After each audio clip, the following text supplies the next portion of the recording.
그들이 모였을 때에 예수께 여쭈어 이르되 주께서 이스라엘 나라를 회복하심이 이때니까 하니 이르시되 때와 시기는 아버지께서 자기의 권한에 두셨으니 너희가 알 바 아니요 오직 성령이 너희에게 임하시면 너희가 권능을 받고 예루살렘과 온 유대와 사마리아와 땅끝까지 이르러 내 증인이 되리라 하시니라.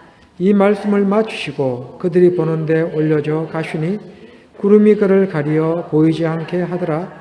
올라가실 때에 제자들이 자세히 하늘을 쳐다보고 있는데 흰옷 입은 두 사람이 그들 곁에 서서 이르되 갈릴리 사람들아 어찌하여 서서 하늘을 쳐다보느냐. 너희 가운데서 하늘로 올려주신 이 예수는 하늘로 가심을 본 그대로 오시리라 하였느니라. 아멘. 네, 우리가 지난 사도행전 강해 여러 번의 강해를 통해서 제자들의 관심과 그리고 예수님의 관심이 너무나 달랐다는 것을 우리가 들은 바가 있습니다. 제자들의 관심은 어디에 있었죠? 이스라엘 나라의 회복이었죠. 제 복습하는 겁니다. 이스라엘 나라의 회복. 근데 그 회복은 어떤 회복이었어요? 정치적인 회복이죠. 로마로부터 해방하는 회복. 자유 독립을 쟁취하는 회복. 마치 다윗 왕 때처럼 솔로몬 왕 때처럼 아주 막강한 그런 나라의 회복. 그리고 비록 이방 나라의 압제를 당했다 할지라도 그 마카비 혁명을 통해서 나라를 회복했던 것처럼 그런 회복을 이스라엘 백성들은 기대하고 있었습니다. 그래서 시간만 나면 어떤 특별한 징조만 있으면 제자들은 항상 이스라엘 나라를 회복하심이 이때입니까? 라고 계속 물었던 이유가 바로 거기에 있습니다. 그런데 오늘 본문을 통해서도 우리 확인할 수 있는 것처럼 예수님은 딱 잘라서 말씀하시죠. 우리 다시 한번 보겠습니다. 우리 6절, 7절 다시 읽겠습니다.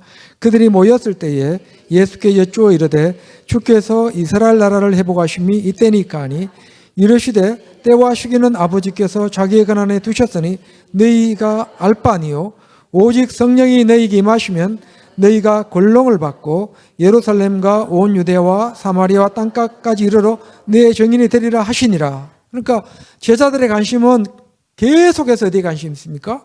이스라엘 나라의 회복에 관심이 있습니다. 그래서 심지어는 예수님께서 성령이 너희들에게 임할 것이다. 예루살렘을 떠나지 말아라. 성령이 너희들에게 임하게 될 텐데 그 성령이 임할 때까지 절대로 예루살렘을 떠나지 말 것을 당부합니다. 자, 그러자 제자들이 그러면 성령이 임하면 이스라엘 나라가 이제 정말로 회복되는 겁니까? 라고 또 묻죠. 그러니까 이 제자들은 계속해서 회복에 대한 그런 열망이 대단했습니다. 자, 왜 그들의 회복에 대한 열망이 컸는지를 우리는 지난 사도행전 강해를 통해서 들었습니다. 그런데 주님은 분명하게 말씀합니다. 8절을 통해서 오직 성령이 너희에게 임하시면 너희가 권능을 받고 예루살렘과 온 유대와 사마리아와 땅끝까지 이르러 내 증인이 되리라 하시니라. 그래서 어디까지? 땅끝까지라는 말씀이 나옵니다. 자, 땅끝까지 증인이 되라. 자, 오늘 사도행전 강의가 상당히 우리 하늘빛 교회와도 좀 맞는다고 생각합니다. 자, 지금 예수님은 뭐라고 말씀하시죠? 땅끝까지 증인이 되라 그러죠. 땅끝까지 증인이 되라. 예루살렘과 유대와 사마리아야 온 유대와 사마리아 땅끝까지 이르러 뭐가 되라? 증인이 되라 말씀하셨는데 땅끝까지 이르러 내 증인이 되라 했습니다. 그래서 우리가 이제 간혹 설교 말씀 듣다 보면 뭐 다른 목사님들이나 어떤 목사님들이 이 땅끝에 대한 개념을 뭐 각자 다르게 해석하는 경우가 있습니다. 이 땅끝이 어디냐? 그래서 이 땅끝을 뭐 스페인이다. 오늘날에 뭐 스페인을 말한다. 아니면 로마를 말한다. 그래서 로마까지 이르러 뭐가 되라? 증인이 되라. 뭐 이런 뜻이다라고 말하지만 그건 당연한 거죠. 스페인도 해당되는 거고 로마도 해당되는 거고 뭐 아수르의 수도 예를 들어서 요나가 가기 싫어했던 그 니느웨도 아수르 제국의 수도였잖아요. 과거에. 그러면 거기도 뭐예요? 땅끝인 겁니다. 그래서 이 땅끝이라는 개념은 우리가 어떻게 이해해야 되는가 하면 제가 성경 구절을 준비하라고 말씀 안 드렸는데 이사야 45장 22절을 한번 펴보겠습니다. 이사야 45장 22절을 보면 땅 끝의 개념이 나옵니다. 지금 예수님은 땅 끝까지 정인이 될 것을 지금 우리에게 주문하고 있거든요. 우리 다시 한번 볼까요? 8절 다 같이 시작. 오직 성령이 너희에게 임하시면 너희가 권능을 받고 예루살렘과 온 유대와 사마리아와 땅 끝까지 이르러 내 정인이 되리라 하시니라. 자, 지금 사마리아의 예루살렘은 아시겠죠? 예루살렘 성전이 있는 곳이니까 예루살렘은 당연한 거고, 그 다음에 유대 땅도 아시죠? 유대 땅도 유대인들이 머물러 있는 것이고, 그리고 사마리아. 자, 우리 이 사마리아의 개념을 잘 보셔야 돼요. 이 사마리아가 북왕국 이스라엘의 수도였지만 이 사마리아는 어느 땅을 지금 지칭하는 건가요? 어떻게 보면 이방 땅의 대명사라고 볼 수 있습니다. 그러니까 유대인들에게 있어서 배척당한 땅, 유대인들이 버린 땅, 이 사마리아인들과는 상종을 하지 않았죠. 그러니까 이 사마리아가 단순하게 문자적인 사마리아의 개념이 아니라 문자를 포함한 더 넓은 영적인 의미가 포함되어 있습니다. 그러니까 이스라엘 백성들이 배척한 같은 동족으로 인정하지 않은 유대인의 피가 섞인 이방인과 혼혈이 된 이 사마리아까지 어떻게 하라? 복음을 전해라. 더 나아가서 어디까지? 땅끝까지 전해라. 땅끝. 그럼 이 땅끝이 어딘지를 봐야 됩니다. 자, 우리 이사야 45장 22절 다 같이 읽겠습니다. 시작. 땅끝의 모든 끝이여 내게로 돌이켜 구원을 받으라. 나는 하나님이라 다른 이가 없느니라. 자, 여기 보면 땅끝의 모든 끝이여, 땅끝의 모든 끝이여 내게로 돌이켜 구원을 받으라. 자, 여기서 봤을 때 이사야 45장에서 나오는 이 땅끝이 로마입니까? 이사야 45장에 나오는 이 땅끝이 스페인인가요? 아니죠. 이 땅끝은 말 그대로 뭐예요? 정말로 땅끝입니다. 우리나라의 끝이 저는 어딘지 모르겠지만 해남 그러면 우리나라의 땅끝이라 그러죠, 거의. 우리나라의 가장 최남단을 전라도 해남이라고도 말하는데 우리나라에 있어서 최남단이 해남인 것처럼 이 땅끝은 뭐예요? 복음이 들어가지 않은 모든 것은 뭐예요? 땅끝입니다. 말하자면 이 당하동도 뭐예요? 땅끝입니다. 복음이 안 들어간 것은 뭐예요? 다 땅끝입니다. 그래서 우리가 땅끝의 개념을 분명하게 가지고 있어야 됩니다. 로마다. 그건 당연한 거죠. 스페인도 당연한 거죠. 그래서 우리가 단순하게 이 땅끝의 개념을 어떤 한 지역에 국한하지 않기를 원합니다.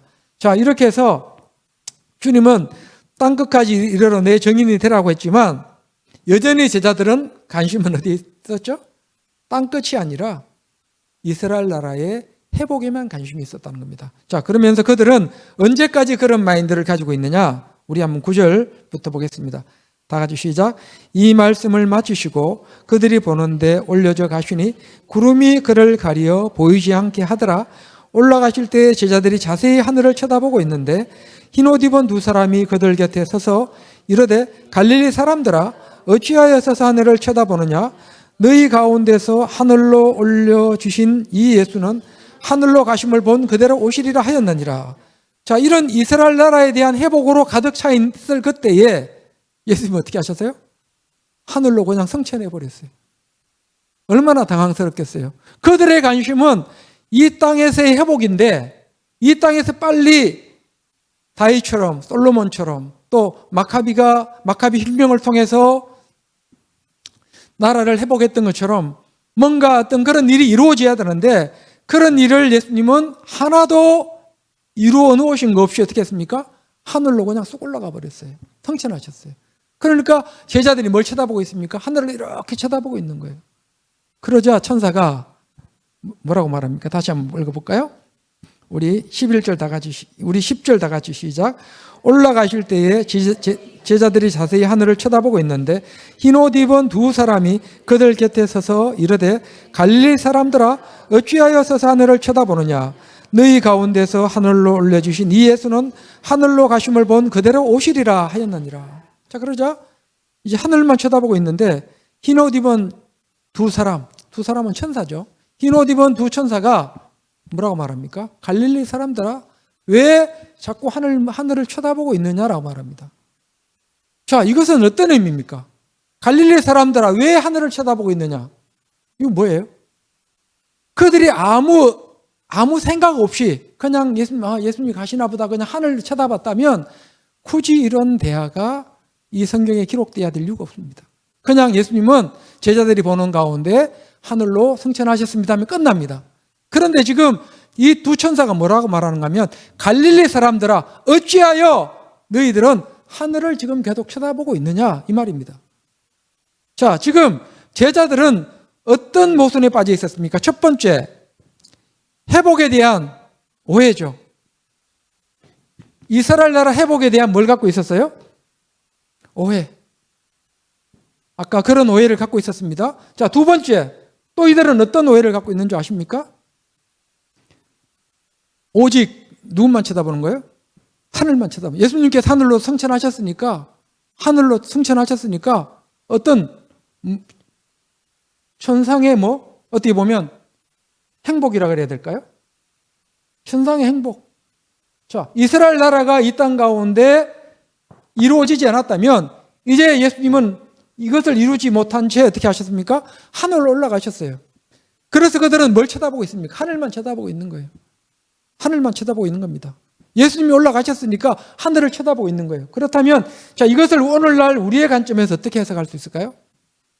지금 우리 하나님의 관심은 뭐예요? 이 땅 가운데 잃어버린 양들을 찾는 거죠. 자, 오늘 우리가 말씀을 들었습니다. 사도 베드로를 예수님께서 천사를 보내서 그 옥에서 구출해내시고 그리고 16명의 군사들은 죽게 하신 그 이유, 베드로를 구출하신 이유가 어디에 있었습니까? 바로 베드로를 통해서 뭘 세우기 위함이에요? 이 땅에 있는 거룩한 공동체를 세우기 위해서 베드로를 구출한 거죠.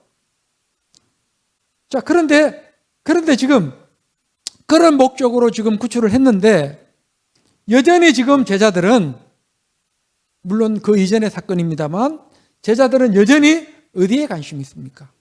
첫 번째, 이스라엘 나라의 회복에 관심이 있고 그리고 그들은 뭐예요? 예수님께서 하늘로 올라가심을 보고 자신들도 어떤 마음이에요? 그냥 같이 예수님과 하늘로 따라가고 싶은 그런 마음인 거죠. 어떻게 보면. 그러니까 이 땅에서의 행복, 천상의 행복, 하늘나라만을 소망하는 그 마음이 지금 어디에 담겼어요? 이 대화 속에 담겨 있다는 겁니다. 자, 우리가 신앙하면서 하나님을 믿지만 우리 역시 지금 어떤 단계에 머물 수 있을까요? 바로 이런 단계에 머물 수 있다는 겁니다. 자, 예수님의 관심은 한 영혼을 살리는 거예요. 온 땅에 복음을 전해서 한 영혼을 돌아오게 하는 겁니다. 그런데 우리의 관심은 거기에는 전혀 관심이 없고 예를 들어서 다른 데 에너지를 쏟을 수 있다는 거예요. 한 영혼을 살리는 일에는 관심이 없고 딴 일, 이런저런 일들로 막 바쁜 거죠. 자, 우리가 어쩌면 이런 오류를 범하고 있는 거 아닌가, 이런 또한 오해를 하고 있지 않은가를 우리가 오늘 이 본문을 통해서 한 번 더 발견하기를 원합니다. 그래서 지금 천사는 그들의 잘못된 신앙을 꾸짖고 있는 겁니다. 그냥 막연하게 갈릴리 사람들아 왜 하늘을 쳐다보느냐 이 말 속에는 단순하게 이 천사가 왜 쳐다보고 있는지를 몰라서 묻는 게 아닙니다.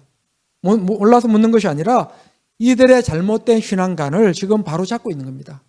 이스라엘 나라에 대한 회복, 예수님께서 말씀하신 대로 때와 기한은 아버지 권한에 두셨으니까 너희들이 관심 가질 것이 아니고 오직 성령이 너희에게 임하시면 예루살렘과 유대와 사마리아와 땅끝까지 이르러 내 증인이 되어야 된다는 것을 지금 주님께서는 어떻게 보면 이 천사의 입을 통해서 말씀하시고 있다라고 우리는 볼 수 있습니다. 그러나 여전히 그들은 하늘을 쳐다보면서 여전히 뭘 기대하고 있습니까? 하나님의 나라. 어떻게 보면 계속 하나님의 나라죠. 그들이 원하는 하나님의 나라입니다. 천상의 행복, 이 땅에서 행복, 이것을 그들은 여전히 추구하고 있는 것을 우리가 11절을 통해서 확인할 수 있습니다. 자, 그러면서 이제 하늘로 올라가신 예수님은 어떻게 할 것이다? 그들이 본 그대로 다시 오실 것이다라고 말씀하고 있습니다. 자, 그런데 다시 오실 때 예수님은 어떤 상황일까요? 자, 성경은 요한계시록 1장을 통해서 어떤 말씀을 주고 있는가 하면 우리 요한계시록 1장도 한번 찾아볼까요?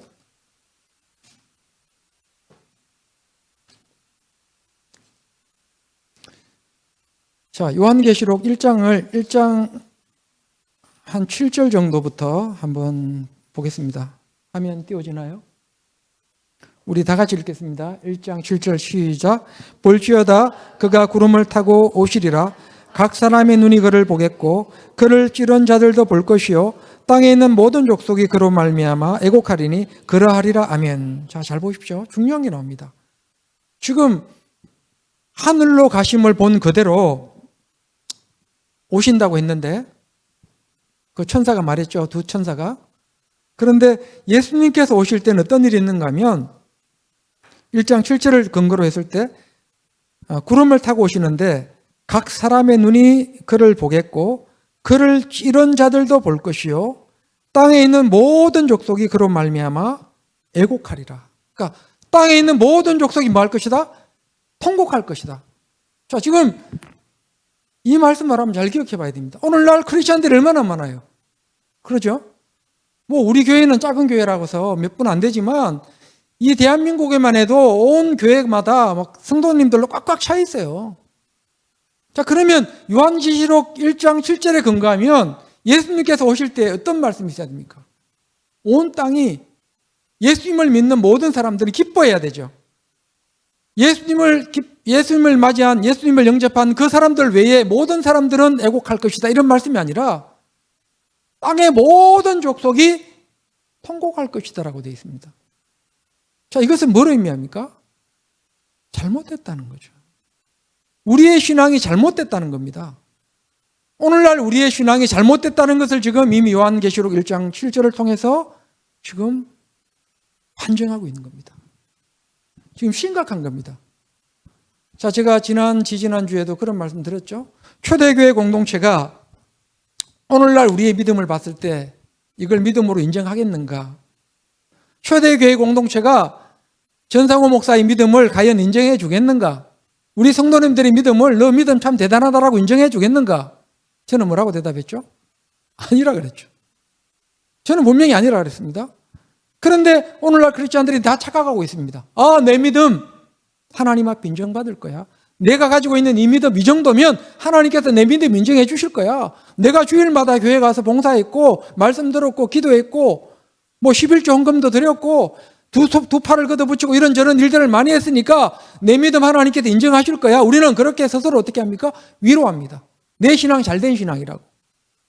옆에 다른 교회 나가는 성도님한테 물어보세요. 집사님, 권사님, 집사님 신앙이, 권사님 신앙이 잘못됐다고 생각하세요? 아니요. 나 지금 잘 믿고 있다고 생각하는데 이러지 내 신앙 잘못됐다고 말하는 사람 없습니다. 자, 그런데 요한계시록은 분명하게 말씀합니다. 주님께서 오실 때 땅의 모든 족속이 뭐 할 것이다? 애곡할 것이다. 심각한 말, 상당히 무서운 말씀입니다. 자, 마치 똑같은 겁니다. 예수님께서 오셨을 때 이 세상 예수님을 받았어야 합니다.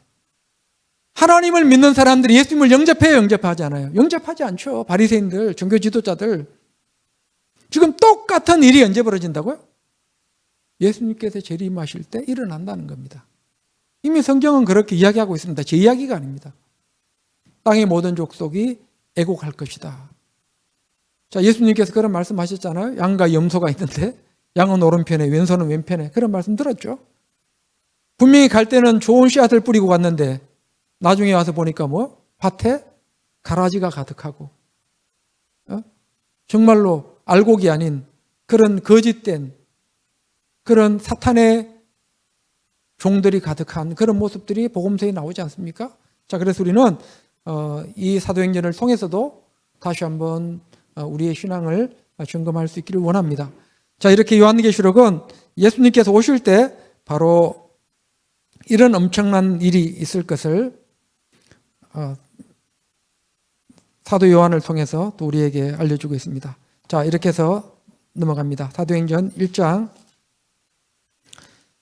그 다음 말씀을 읽겠습니다. 우리 12절부터 몇 절까지 있는가 하면 23절까지 한번 읽겠습니다. 12절에서 23절 다 같이.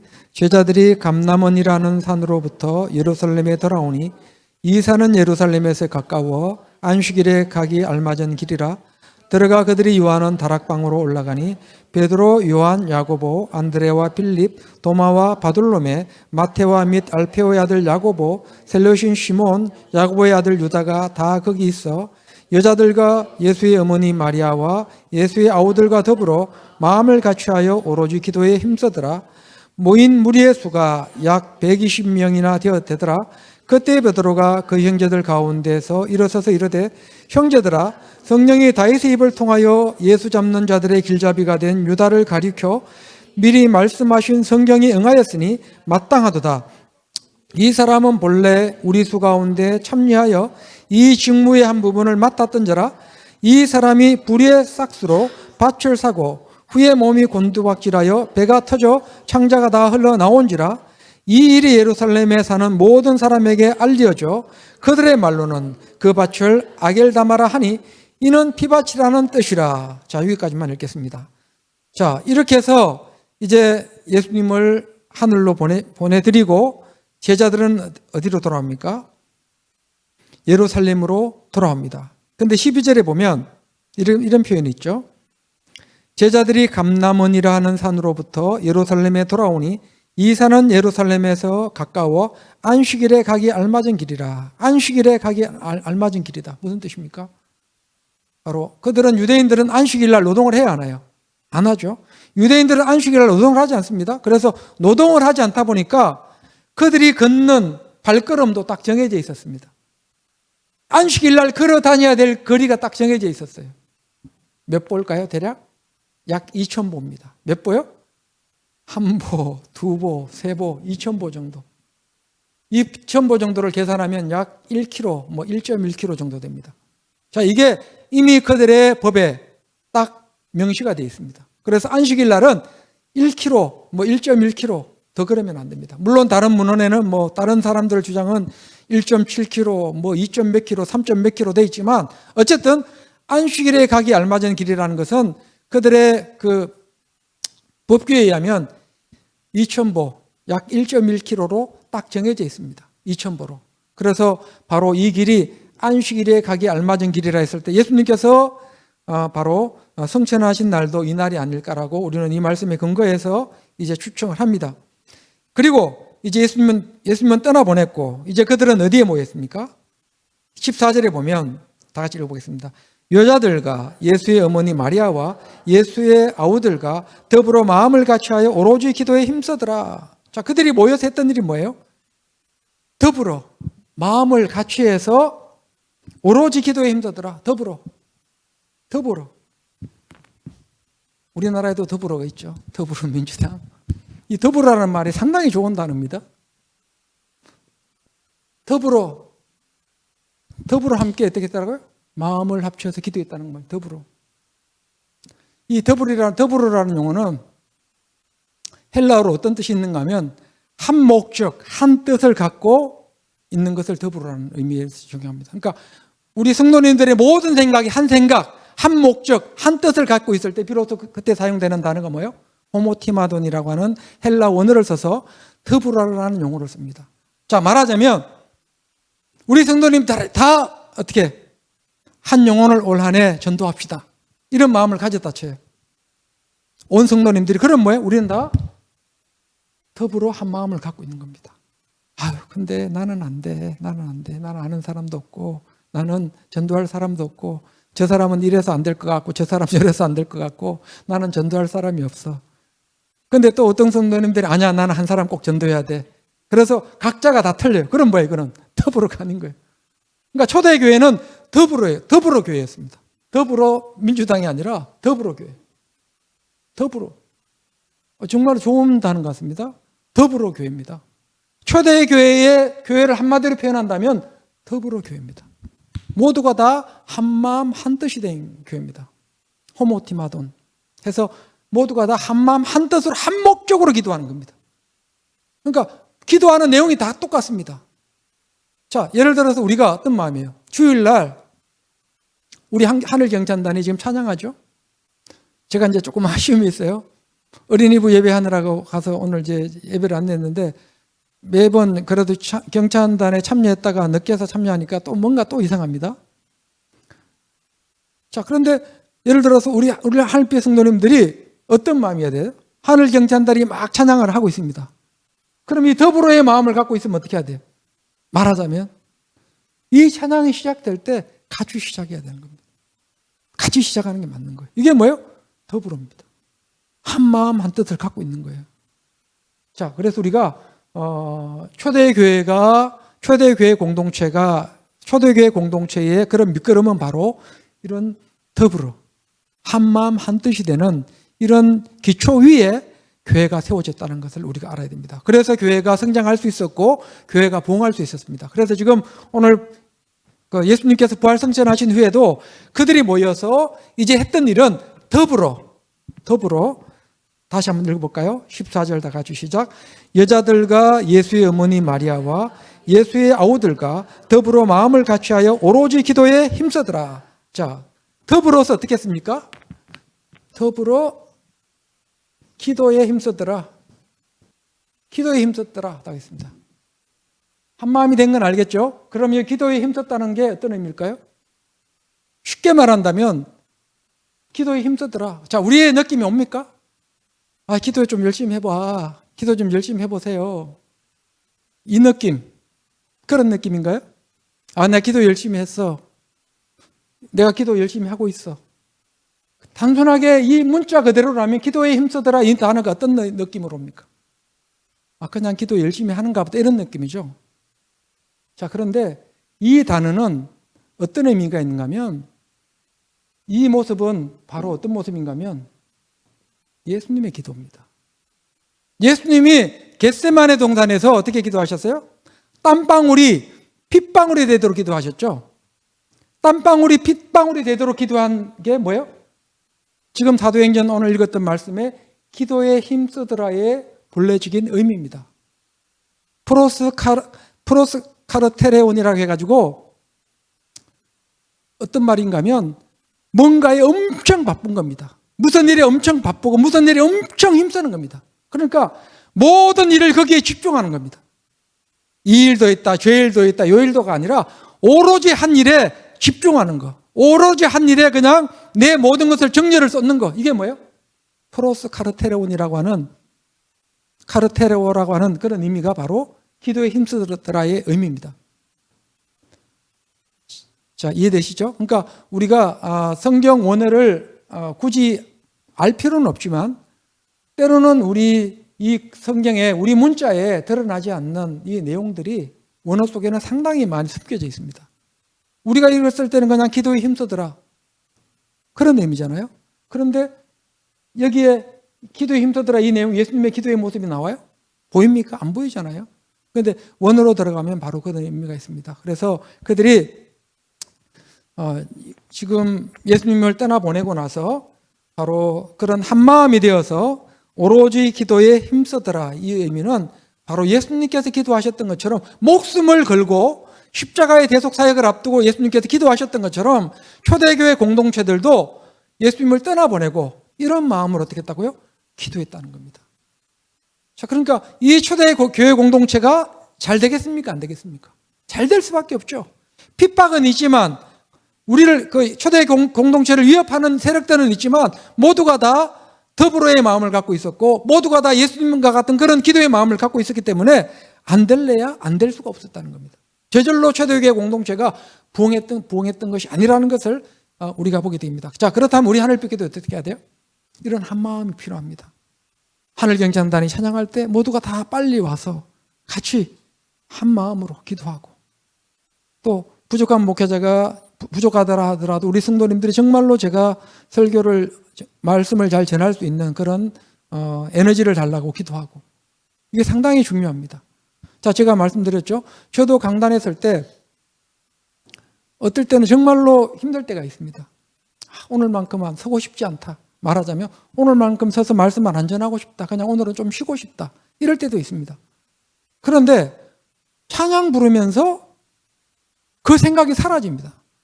함께 하늘 경찬단과 함께 찬양하면서 저도 모르게 그 생각이 다 사라지고 에너지가 어디서 쏙 들어옵니다. 또 누군가가 대표 기도를 합니다. 대표 기도를 하는데 그 대표 기도에 또 감동돼가지고 또 에너지가 생깁니다. 또 찬송 부르면서 또 생깁니다. 자, 이러면서 뭔가 에너지를 받고 말씀을 전할 때가 참 많습니다. 그래서 우리 성도님들이 한 마음이 돼야 되는 이유가 더불어의 마음이 되고 정말로 이 기도에 힘써야 되는 이유가 바로 거기에 있습니다. 그렇게 될 때 우리 교회 공동체는 성장할 수 있습니다. 그리고 어떤 마음으로 서로의 다름을 또 인정할 줄 알아야 되겠죠. 약한 부분들 보면 덮을 수 있어야 됩니다. 허물도 덮을 수 있어야 됩니다. 그래서 저럴 수도 있지. 아마 저 뜻은 아니었을 거야. 우리가 말을 하다 보면 오해가 상당히 많습니다. 나는 그런 뜻으로 말을 안 했지만 상대는 또 잘못된 해석을 할 수 있죠. 그럴 때 우리는 그 해석을 항상 좋은 쪽으로 하기를 원합니다. 내 귀에는 그렇게 들렸다 할지라도 아마 그런 뜻은 아닐 거야 하고 우리가 좋은 뜻을 갖게 될 때 바로 우리는 더불어의 마음을 가질 수 있고 기도에 오로지 주님께서 기도에 힘쓰셨던 것처럼 그런 겟세마네 동산에서의 그런 기도의 열정을 가지고 우리도 하나님 앞에 기도할 수 있다고 생각합니다. 자, 이렇게 해서 이제 예수님을 떠나보내고 그들이 할 수 있는 일은 오로지 더불어 한 마음이 되어서 기도한 것이었다는 것을 알 수 있습니다. 자, 그런데 그때 수가 몇 명이냐? 우리 15절부터 보면 120명이라고 되어 있습니다. 몇 명요? 15절 다 같이 읽어보겠습니다. 시작. 모인 무리의 수가 약 120명이나 되더라. 그때 베드로가 그 형제들 가운데 일어서서 이르되. 자, 이때 모인 수가 뭐예요? 120명입니다. 그런데 왜 여기서 120명으로 나올까요? 121명, 131명, 150명 이렇게 안 나오고 120명이 나올까요? 자, 여기서 이 120이라는 숫자도 상당히 중요합니다. 여기서 120은 그냥 단순하게 120이 아닙니다. 마각 다락방에 내렸던 120명에게 성령이 임했다 그러잖아요. 이 120이라고 하는 숫자는 단순한 숫자가 아닙니다. 이 120은 이스라엘 사회에서 어떤 중요한 공동체를 설립할 수 있는 최소한의 숫자가 뭐예요? 120입니다.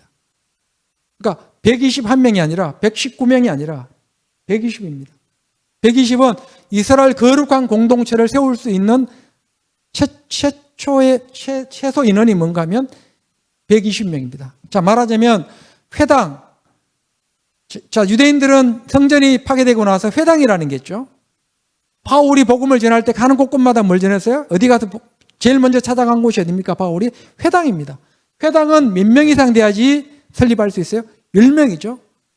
10명이 안 되면 회당을 만들 수 없습니다. 9명이에요. 그러면 회당을 세울 수가 없습니다. 반드시 10명이라는 숫자가 있어야지만 회당을 세울 수 있습니다. 그 10명이 어디에서 왔어요? 소돔성의 의인 10명이 없어서 소돔성이 망했죠. 거기에 근거해서 회당도 10명이 있게 될 때 그들은 회당을 세웠습니다. 자, 그런 차원에서 이 120이라는 숫자도 어떤 숫자예요?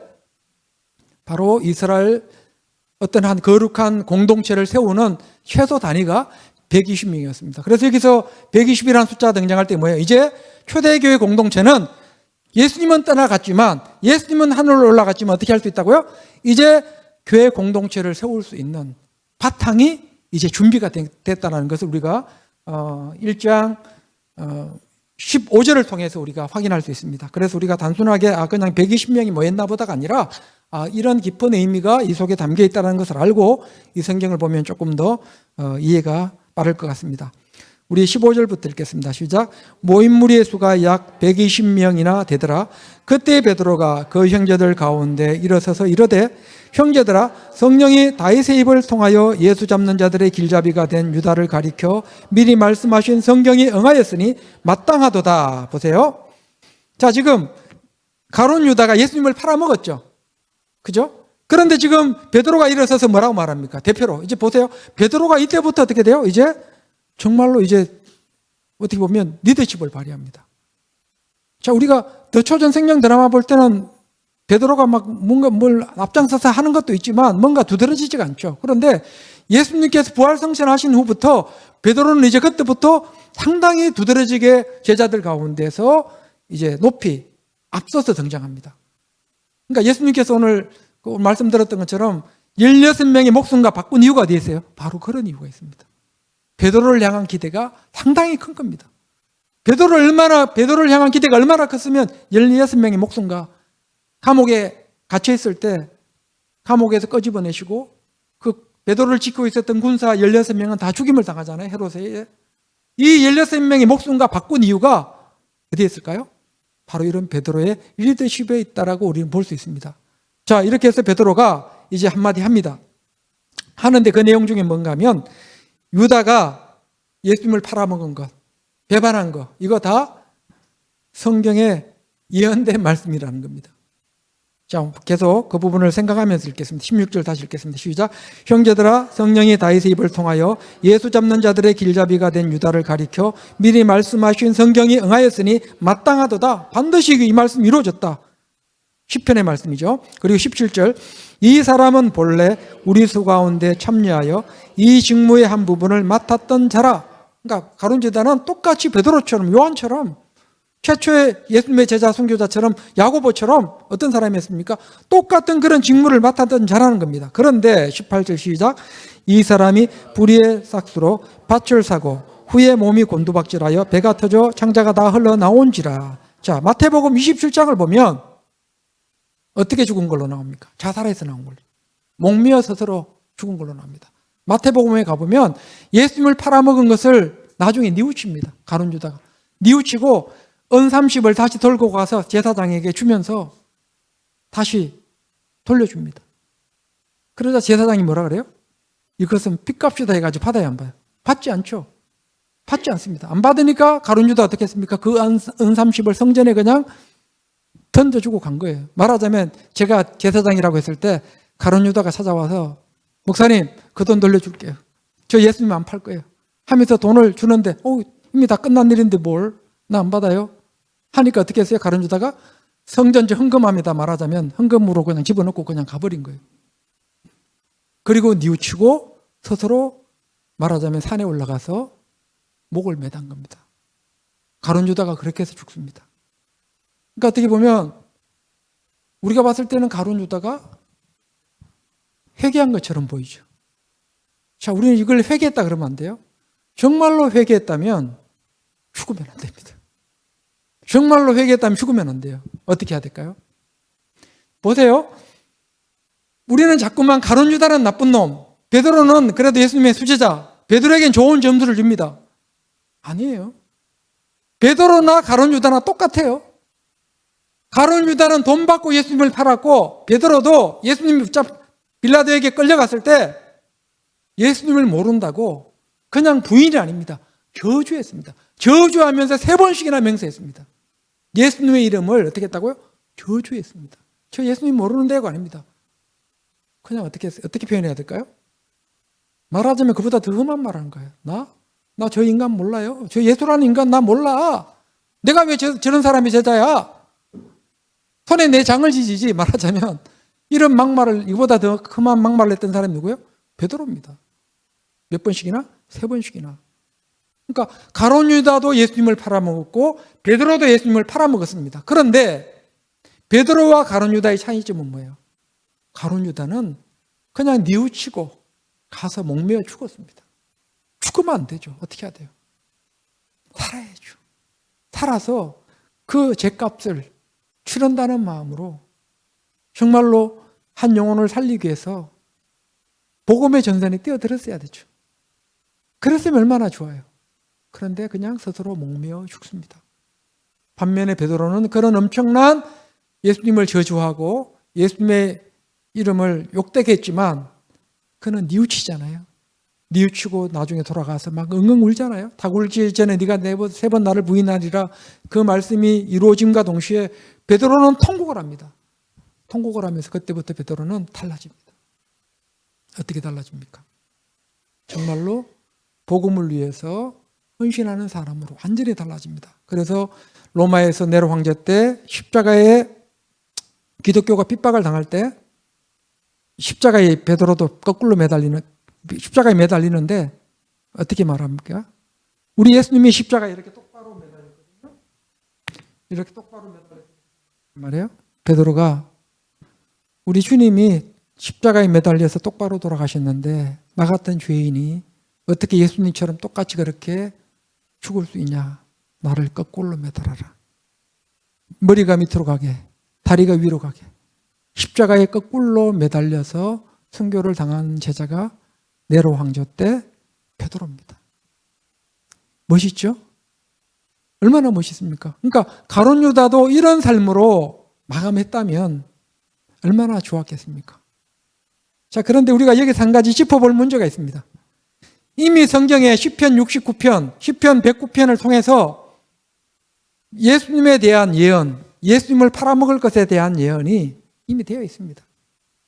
가룟 유다라는 말만 없을 뿐이지 예수님을 누군가가 팔 것에 대한 예언이 이미 구약에 예언되어 있습니다. 그러니까 가룟 유다는 뭐예요? 구약에 예언된 말씀을 이루기 위해서 등장한 인물이 누구예요? 가룟 유다예요. 자, 그러면 우리는 자칫 잘못하면 그 책임을 누구한테 돌릴 수 있어요? 구약에 대한 예언이 되어 있었는데 그 예언의 도구로 누가 사용된 겁니까? 가룟 유다가 사용됐잖아요. 그러면 하나님한테 책임이 있는 것 같지 않습니까? 구약 성경에 예언되어 있잖아요. 자, 예를 들어서 누군가가 예수님을 판대요. 그 사람이 누군가가 누군지 이름만 안 나오지 예수님을 팔아먹는데요.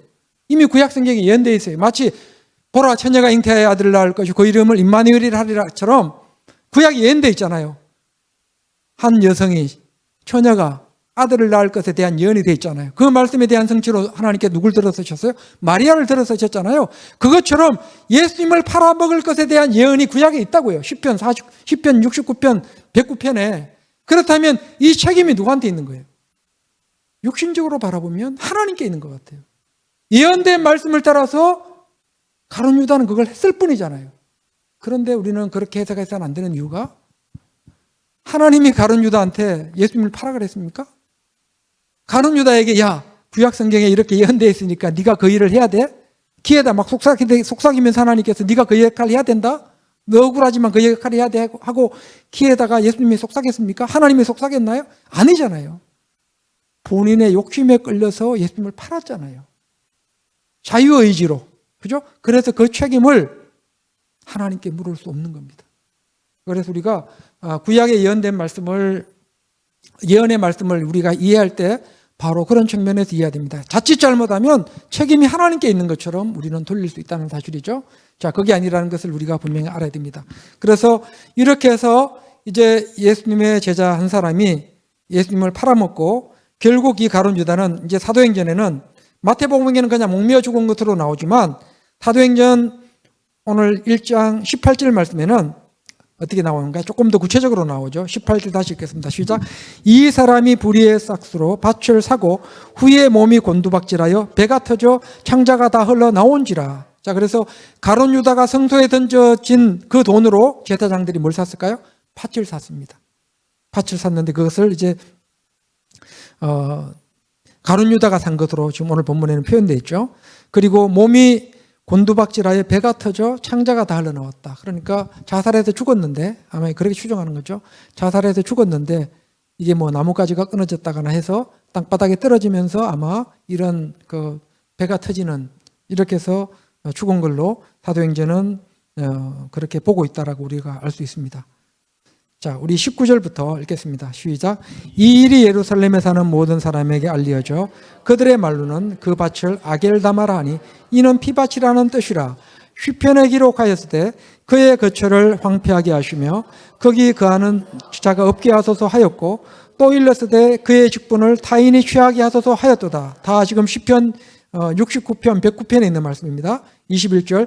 이러함으로 요한의 세례로부터 우리 가운데서 올려져 가신 날까지 주 예수께서 우리 가운데 출입하실 때에 항상 우리와 함께 다니던 사람 중에 하나를 세워 우리와 더불어 예수께서 부활하심을 증언할 사람이 되게 하여야 하리라 하거늘 그들이 두 사람을 내세우니 하나는 바사바라고도 하고 별명은 유수도라고 하는 요셉이요 하나는 matti아라. 자, 이렇게 해서 이제 가룟 유다가 없어졌으니까 12명 가운데 한 명이 없어졌으니까 11제자밖에 없죠. 그래서 어떻게 합니까? 이제 한 명을 다시 채우는 겁니다.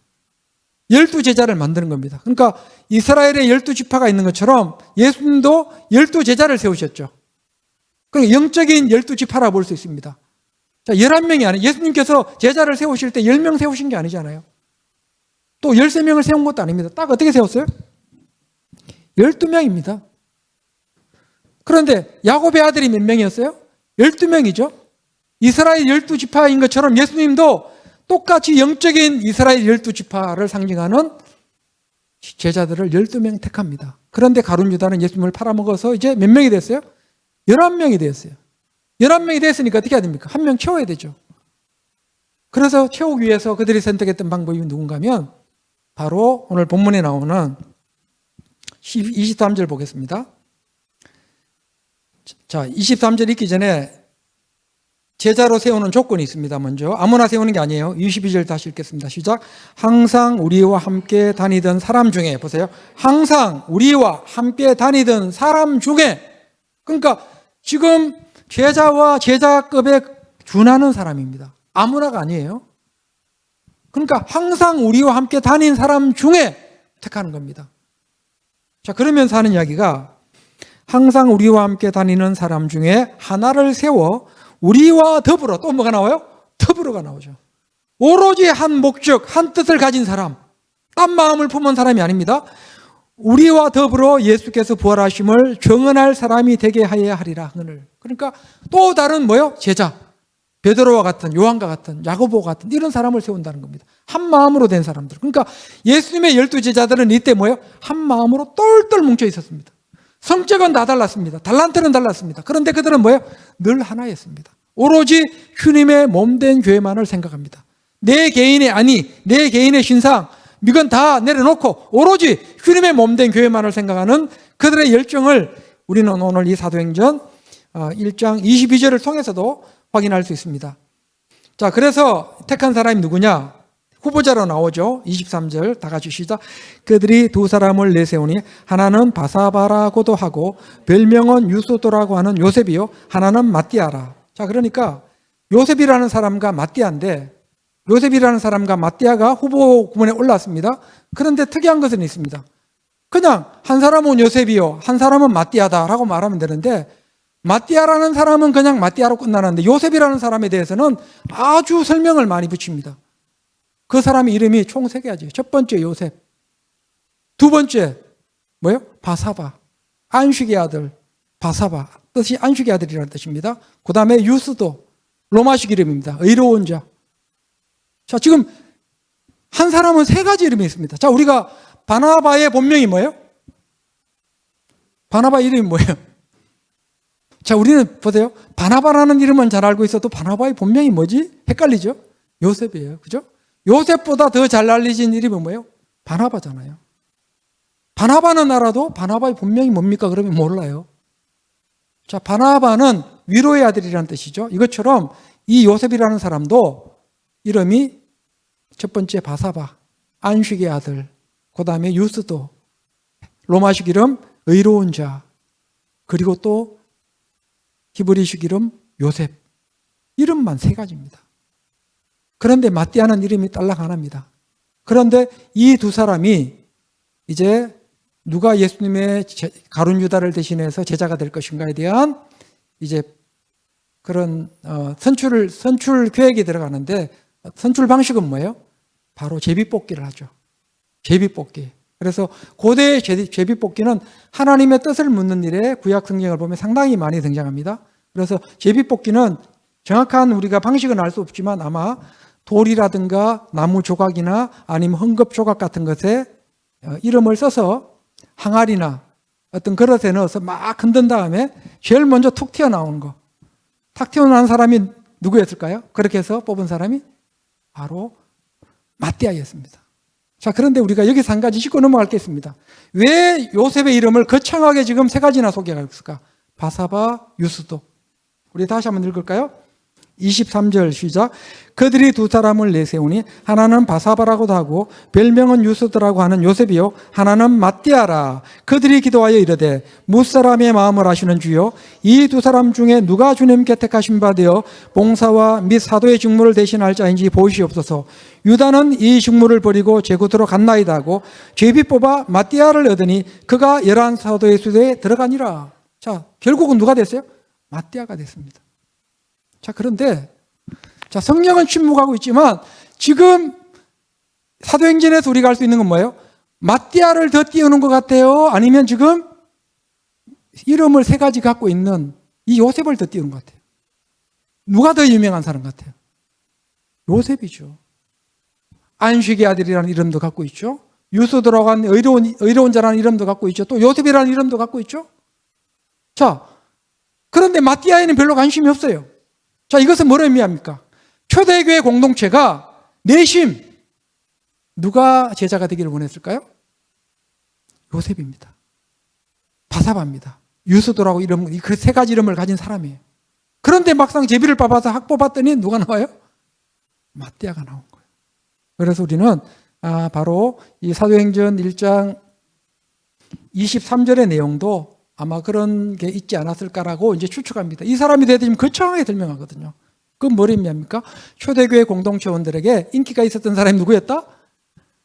예, 요셉이었다. 그런데 하나님은 인기 있는 그 요셉 대신에 어떻게 보면 덜 인기가 있는 마띠아를 통해서 예수님의 제자를 11사도에 플러스 이제 가룟 유다를 대신해서 제자군의 마띠아를 이제 택하는 것을 우리가 보게 됩니다. 자, 이처럼 하나님의 역사는 우리의 생각과는 다릅니다. 이 사실을 항상 기억할 수 있기를 원합니다. 그리고 오늘 우리가 꼭 얻어야 될 경우는 우리 하늘빛 교회도 어떤 교회가 돼야 된다? 더불어 교회. 오모티마돈. 온 한 목적을 둔, 한 목표를 향해서 가는 더불어 교회. 그리고 또 어떻게 해요? 예수님께서 기도하셨던 것처럼 기도에 힘쓰는, 기도에 아주 집중하는, 기도에 올인하는 이런 교회가 되어서 우리 하늘빛 교회가 이런 든든한 반석, 주님이 반석이 되시는 그 반석의 터 위에 우리 하늘빛 교회가 든든히 서서 이제 창립 13주년을 향해서 나갈 때는 이제 정말로 주님의 영광이 드러나는 그런 교회로 하나님 앞에 설 수 있기를 원합니다. 자, 새로 오신 분들이 너무나 의아하죠. 12년 된 교회가 12년 된 교회 맞아? 네, 우리 지난주에 새로 오신 또 이번에 새로 오신 우리 이연지, 성함 이연지예요. 이연지 우리 자매님도 제 그 친정 어머니 아버님 같이 오셨잖아요. 지난주에 같이 오셨는데 우리 교회 영상을 봤나 봐요. 교회 영상 보니까 막 많잖아요. 거기 과거의 영상에 막 우리 수련회에서 창립 5주년 기념 행사 연수원에 가서 했을 때 막 꽉 찼잖아요. 그거 보고 이제 성도님들이 상당히 많은 줄 알았는데 왔는데 이렇게 봤는데 몇 분 안 되더니 깜짝 놀랐대요. 네, 그런 이야기를 들었습니다. 자, 그러나 이제 새롭게 우리가 그렇게 창립 5주년 때보다 더 많은 그런 예배 인원으로 우리가 다시 한번 도약할 수 있기를 원합니다. 그러려면 어떤 마음이다? 더불어 마음, 더불어 민주당이 아니라 더불어 우리 교회, 더불어 교회 한 마음, 한 뜻, 한 목적을 두고 기도에 힘쓰는 프로스카르테레오라고 하는 이런 헬라 원어적인 의미를 가지고 나아갈 수 있기를 원합니다. 자, 오늘 여기까지 하겠습니다. 주기도문으로 마치겠습니다. 하늘에 계신 우리 아버지여, 이름이 거룩히 여김을 받으시오며 나라 임하시오며 뜻이 하늘에서 이루어진 것 같이 땅에서도 이루어지이다. 오늘 우리에게 일용할 양식을 주시옵고 우리가 우리에게 죄 지은 자를 사하여 준 것 같이 우리 죄를 사하여 주시옵고 우리를 시험에 들게 하지 마시옵고 다만 악에서 구하시옵소서. 나라와 근세와 영광이 아버지께 영원히 싸움나이다. 아멘.